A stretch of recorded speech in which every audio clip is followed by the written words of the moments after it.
Mukunda jewellery Hanamkonda ప్రారంభోత్సవ offer flat 20% VA December 14 నుండి 22 వరకు.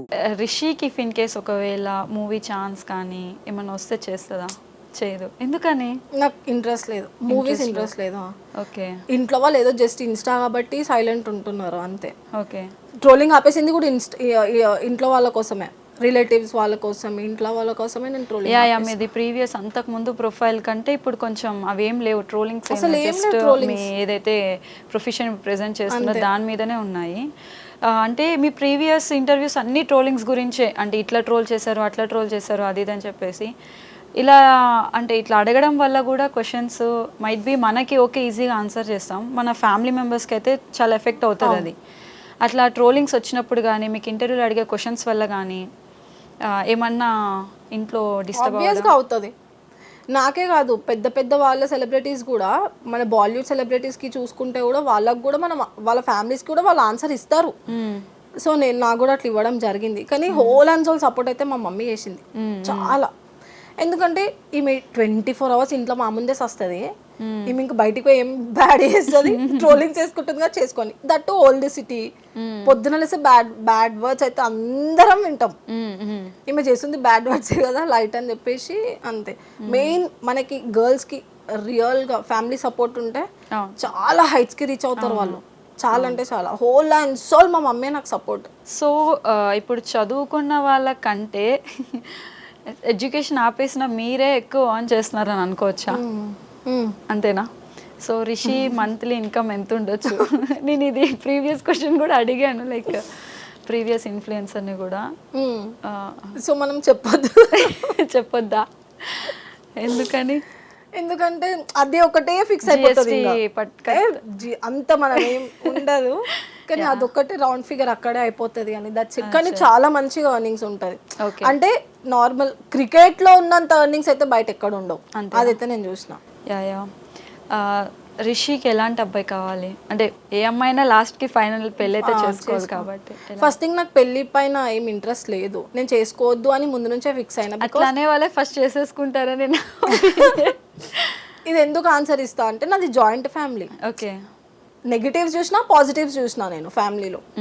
సో నాకు ఒకటి ఉంటుండే, ఈ ఏజ్ వరకు కూడా నేను ఫ్యామిలీ మధ్యలోనే ఉండడం జరిగింది, ప్రతి ఒక్కటి నాకు తెలుసు. సో ఇక్కడ నుంచి వేరే ఫ్యామిలీకి వెళ్ళి అక్కడ ఇష్యూస్ అది ఇది అంతా నేను బేర్ చేయలేనేమో అనిపిస్తుంది నాకు అప్పుడప్పుడు. బట్ తప్పదు కదా. తప్పదు.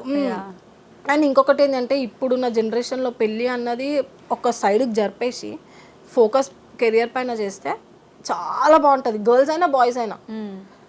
చిన్న చిన్న వాళ్ళు పెళ్ళి ఒకటి అంటారు కదా, ఏమని లైక్ తొందర మ్యారేజ్ చేసుకున్న వాళ్ళు చనిపోయినట్టు చాలా ఉంది, కానీ లేట్గా పెళ్లి చేసుకొని చనిపోయిన అది ఎక్కడ లేదు. ఓకే, ఇప్పుడు ఇది చెప్పండి, రేపు నుంచి పెళ్ళిళ్ళు అయిపోతాయి.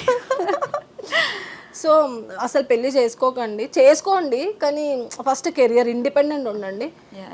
మీకు just money talks, that's it. ఇంత సింపుల్ ఒకటే చెప్తాను నేను. ఓకే, నువ్వు సఫిషియంట్ అమౌంట్ సంపాదించేసినా కూడా ఎట్ ద ఎండ్ ఒక 30 yearsకైనా 32 yearsకైనా రిషి పెళ్లి చేసుకోవాలి. సో ఎలాంటి అబ్బాయి కావాలి అనేసి చెప్తే ఎట్లా? నువ్వు సింగిల్ ఇప్పుడు? సింగిల్. యా. సో మా పాపం ట్రై చేసుకునే వాళ్ళు ఎవరో ఒకరు ట్రై చేసుకో. సో అబ్బాయి అంటే అర్థం చేసుకుంటేనా, ప్రొఫెషన్కి కన్నా కూడా గర్ల్కి రెస్పెక్ట్ ఇవ్వాలి వాడు. ఇప్పుడున్న జనరేషన్లో మనం చూస్తున్నాం, డైలీ హండ్రెడ్స్ ఆఫ్ మెసేజెస్ వస్తాయి. లైక్ మన వాట్సాప్ ఓపెన్ చేస్తే తనకి ఇట్లా అయింది, వాడు ఇట్లా చేసినాడు, అది ఇది అని చెప్పి. సో మెయిన్ థింగ్, నువ్వు ఇండిపెండెంట్గా ఉండు. బాయ్స్ కాదు, వాళ్ళ ఫాదర్స్ దిగొస్తారు. మనీ టాక్స్ అని చెప్పినా కదా, మెయిన్ అదే. కానీ మీరు అడుగుతుంది ఏంది, బాయ్ ఎట్లా కదా. సో అదే అర్థం చేసుకోవాలి. రెస్పెక్ట్ ఇస్తే ఎనఫ్. ఇంకంతకు మించి నేను వాడి దగ్గర నుంచి 1 రూపీ కూడా ఎక్స్పెక్ట్ చెయ్యలేను. ఆల్రెడీ ఇండిపెండెంట్, ఇంకేం ఎక్స్పెక్ట్ చేస్తావు? సో అర్థం చేసుకుని రెస్పెక్ట్ ఇస్తే ఇంకా అంతకు మించి నేను నాకు అవసరమే లేదు. ఏం రెస్పెక్ట్ అంతే. ప్రొఫెషన్కి సపోర్ట్ ఉండాలి, మెయిన్ అదే. చాలా మంది ఇట్లా అవుతుంది. సో నేను విన్నది ఏంటి అంటే, నార్మల్ నీ కామెంట్స్లో కానీ నేను ఫాలో అవుతూ ఉంటాను కంటెంట్ అనేది. సో కొన్ని కామెంట్స్కి నేను క్వశ్చన్ చేస్తాను, లైక్ తిను ఇలా చేయడం వల్ల ఇంట్లో వాళ్ళు పంపించేశారు అని చెప్పి ఒక కామెంట్ వచ్చింది. సో దాని గురించి ఏమంటారు? అంటే మీరు ఇప్పుడు ఫ్యామిలీతోనే ఉంటున్న, జాయింట్ ఫ్యామిలీతో? నేను పుట్టినప్పటి నుంచి రైట్ నో వరకు కూడా నేను ఫ్యామిలీతోనే ఉంటా అంతే. మీరు ఎంతమంది నార్మల్గా? ఇద్దరు? నేను తమ్ముడు ఇద్దరమే, mummy daddy and joint family. అంటే సిస్టర్ అన్నారు కదా, సో అందుకు. తను నా రీల్స్ లో కనిపించే సిస్టర్, తను నా పిన్ని వాళ్ళ కూతురు. Okay okay. మా మమ్మీ వాళ్ళ mummy sisters, own sisters. Okay okay. So మీరు అందరు కలిసి ఒక ఇంట్లో? అందరు కలిసే రైట్ నా వరకు కూడా జాయిన్ ఫ్యామిలీ. లేకపోతే నేను అవుట్, నేను వేస్ట్, ఇంకా నేను జీరో.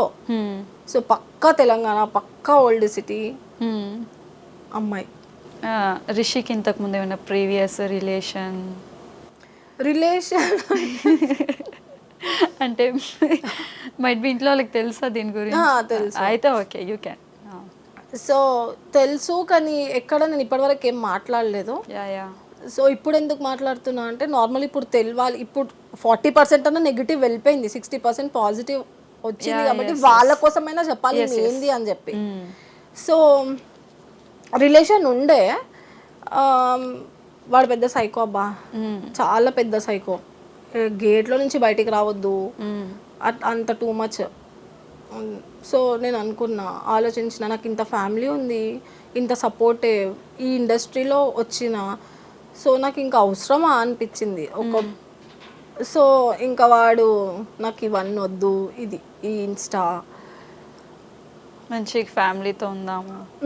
ఓకే, తనతో ఉన్నప్పుడు ఇన్స్టాగ్రామ్ లేదు మీకు? ఇప్పుడు రీసెంట్గా వచ్చింది. ఇప్పటి నుంచి కొంచెం లైక్ ఐ మీన్ గట్టిగా పట్టుకో. వాడి ఫీల్ ఏంటంటే ఎక్కడ వెళ్ళిపోతుంది మీ పైకి, నేను ఎక్కడ ఆపొద్దు, అట్లా ఉంది వాడికి. అదంతా మాకు అర్థమైంది, ఇంకొద్దు అనుకునేసి లైట్ తీసుకున్నా.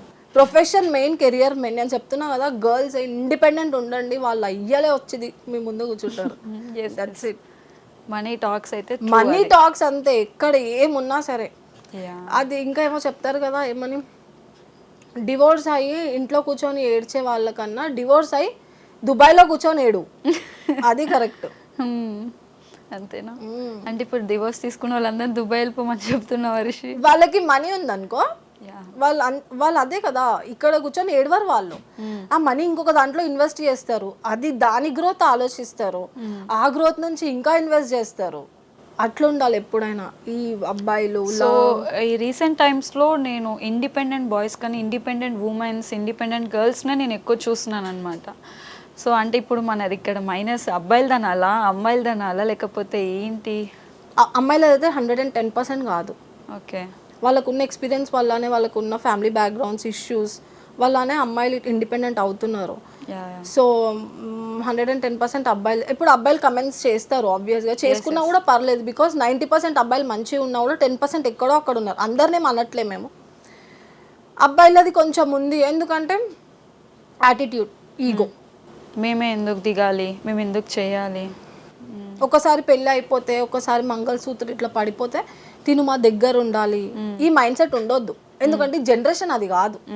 అప్పటి వాళ్ళు చేసినారు, ఆ జనరేషన్ వేరు, ఈ జనరేషన్ వేరు. ఇప్పుడు అట్లా అంటే, ఇప్పుడు అబ్బాయి ఇంటర్ చదువుకుంటే అమ్మాయి బిఎడ్ చేసింది, మరి అమ్మాయి కూడా అట్లానే ఉండొచ్చు కదా, యాటిట్యూడ్, ఈగో అని. మరి అట్లా ఏం లేదు. Yes yes.